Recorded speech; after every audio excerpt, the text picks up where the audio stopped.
Hey everyone, it's Jacqueline for Pixie Dust PhD. I was lucky enough to be able to go to Disneyland in January of 2022, and in planning for that trip I thought it'd be pretty easy peasy since I feel like I'm pretty good at planning Walt Disney World trips. I was definitely overconfident, and I want you to learn from my mistakes.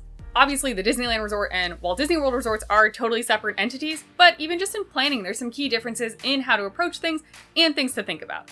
In the first part of the series, we discussed planning logistics around how you get to Disneyland, hotel options, and advanced dining reservations. This video is the second part of Disneyland planning for Walt Disney Worlders, and today we will touch on attractions and technology. Stay tuned. Before we dive in, I want to say thanks so much for being here, leaving a like on the video, and subscribing to the channel. Once you're subscribed, you can ring that bell icon to receive notifications whenever I upload new videos. And while YouTube is generally the best place to contact me, if you want to chat outside of YouTube, you can find me on Instagram and Twitter at PixieDustPhD. Let's get to those planning logistics. Starting with rides, obviously there is a lot of overlap between the Disneyland Resort and Walt Disney World Resort when it comes to attractions. That being said, at least in my experience, most of the rides were not exact clones. For example, both iterations of East Coast and West Coast Disney parks have Big Thunder Mountain, Space Mountain, It's a Small World, Pirates, and many more. But my experience of those rides was actually very different. Maximizing your time in theme parks is obviously a key concern, but don't write off all of the rides that you've been on at Walt Disney World and Disneyland because there are some key differences. And one thing I encountered pretty frequently in my planning was there are also rides that aren't exactly the same, but they are built on the same system. I did not fact check this, but apparently Radiator Springs Racers is basically Test Track and Indiana Jones is basically Dinosaur. That being said, I felt like both of these rides at the Disneyland Resort were way different than their apparent sister rides at Walt Disney World, so to me, it's definitely still worth making time to do. Now, I consider myself a pretty casual Disney theme park fan. Of course, I enjoy going, but I really don't consume every single detail, I don't know a lot of the history, that kind of stuff. If you are a casual theme park connoisseur like I am and are not so caught up in the details and history, there are some rides where I felt like the ride was mostly the same, maybe there were some small differences, but nothing major. And or like just the queue or the surrounding area was very different and that's what made it feel unique.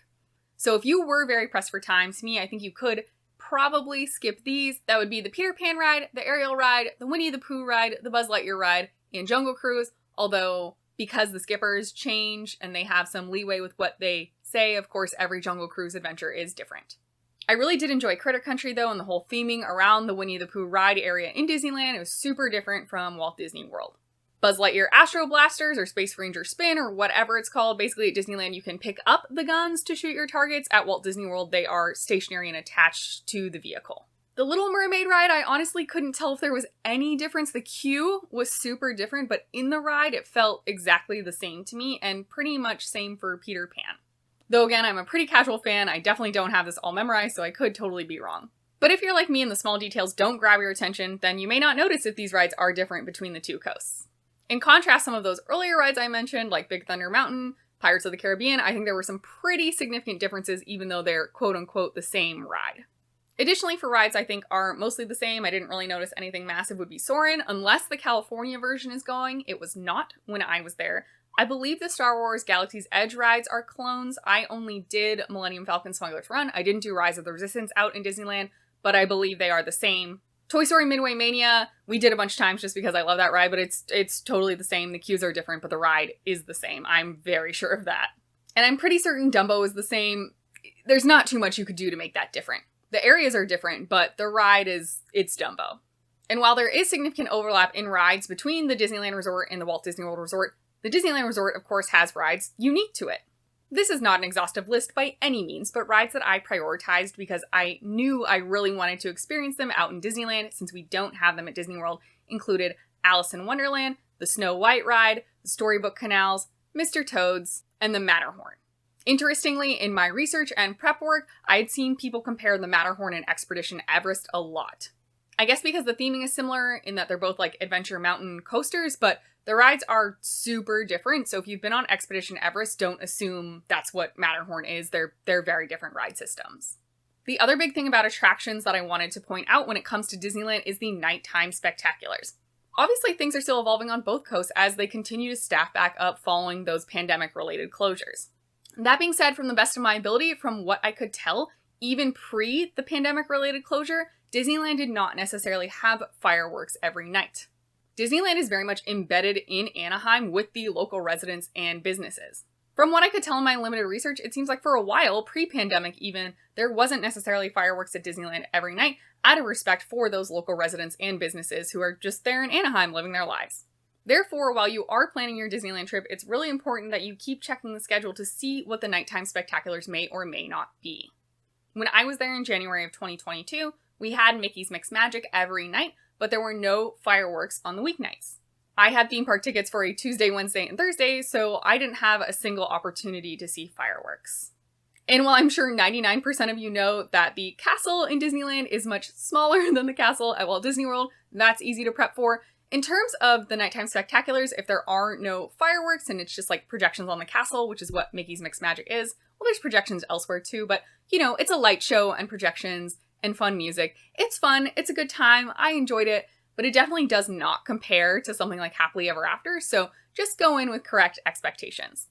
When I was there in January of 2022, Fantasmic and World of Color were not up and running yet. I have heard that those are fantastic, and you can absolutely hype yourself up, but if for whatever reason when you're there, it's similar to my situation where it was just Mickey's Mixed Magic with projections, just go in expecting, you know, to have a cute dance party and not too much more. Let's move on to technology. First things first, security at Disneyland is the old school style where they search your bag. When we rope dropped, we would get to security more than a half hour in advance of park open, so the lines really were not a problem. But I have heard that if you show up a little closer to park open through maybe the first hour or so of the day, that the lines can be quite long, so do plan for extra time for security. Also, for now, there are no magic bands at Disneyland, so I did not even bother to pack mine. Sometime in 2022, Disneyland is supposed to get Magic Band Plus, like Walt Disney World, but it's still not clear how they will differ at the two resorts. But anyway, at least for now, you don't need to bring your Magic Band because it's not going to do anything. While you're taking PhotoPass pictures around the theme park, since you can't just tap your Magic Band, basically they are going to scan a QR code from your app. Instead of having to pull this up in the app every time, I would highly suggest that you just take a screenshot of your QR code and save it to your photos. If you wanted to be really efficient, you could save this screenshot as your lock screen, but in general, I found just pulling up the photo of that screenshotted QR code was much more streamlined, much easier than fumbling through the app every time we were taking a PhotoPass picture. And for most ride photos, you would see the preview of your photo after your ride, and there would be a string of a few numbers or letters, and then you basically input that in to link your photo to your account.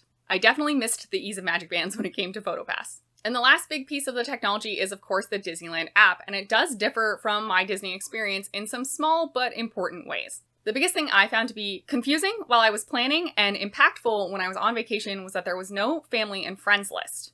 So to add your party together, you add in the other people's ticket numbers into your account.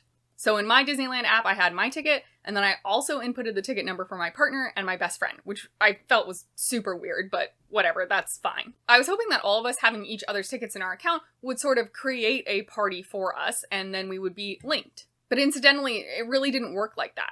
So for the most part, I made our ADRs, and even though my best friend and my partner were linked in my account because I had their ticket numbers in there, and I was linked in their account too, they couldn't see the ADR. Versus at Walt Disney World, if you have folks in your friends and family list, you can assign them to your reservation so it shows up in their app too. This isn't the biggest deal, but I did find it frustrating, especially in the planning phase when we were trying to book things, because of course, I live with my partner, so that's easy enough. My best friend is across the country. We are 3 hours apart in time zone, so it would have just been so much simpler if I could just check the app to see what everyone was up to instead of, have to wait until we could respond or talk on the phone given the time difference. And very similar to that, because you aren't sort of linked as a party, not everyone can access photos. Once we were in the parks, we would take a PhotoPass picture and one of us would have the cast member scan the QR code. Usually it was me. In that example where my QR code got scanned, my best friend and my partner did not have the photos in their account at all. If you're in a travel party and multiple members of that party want the photos in their account, then when you take the photo, that cast member has to scan everybody's QR code. There is no streamlined sharing of your photos with your party in the app. Again, it's not the biggest problem, but I did just find it a little bit silly and frustrating. And in a weird way, this whole experience made me thankful for my Disney experience, which I'm not sure I ever would have said previously. Thankfully, this was not a problem when it came to Genie Plus. If you wanted, one member of your party could purchase Genie Plus for everyone, so on our first day of our trip, Adam purchased all 3 Genie Pluses for us. Or if you want, you can purchase them separately, which is what we did on the second day of our trip. We just all individually purchased our Genie Plus. Then once you have Genie Plus, you are able to see everyone in your party that also has Genie Plus, when I made a reservation for the 3 of us for whatever ride at whatever time, everyone was able to see that. So that integrated well. I'm not really sure why they can't integrate photos and dining reservations. But with Magic Band Plus coming to the Disneyland Resort sometime in 2022, hopefully this all gets fixed. But if you are traveling to the Disneyland Resort before My Magic Band Plus is released for Disneyland, or if once it is released it doesn't necessarily add these functionalities, it's just something to be aware of that the connectivity with your travel party is pretty limited. Those were the biggest snafus I ran into in my research and planning phase, as well as execution while I was at Disneyland as a person who is mostly familiar with the way things work at Walt Disney World. If you have any questions, let me know in the comments down below, and I'd be happy to help as best as I can.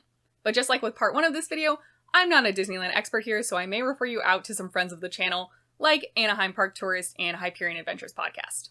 I genuinely hope this has been helpful for you. Most of the point of the channel, in my mind at least, is to figure out some frustrations when it comes to Disney parks and Disney Vacation Club and let you all know that so you can avoid that to the best of your ability.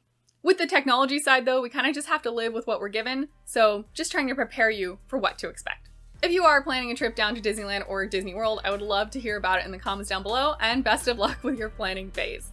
May the rest of your day be magical, and we'll see you real soon at Pixie Dust PhD.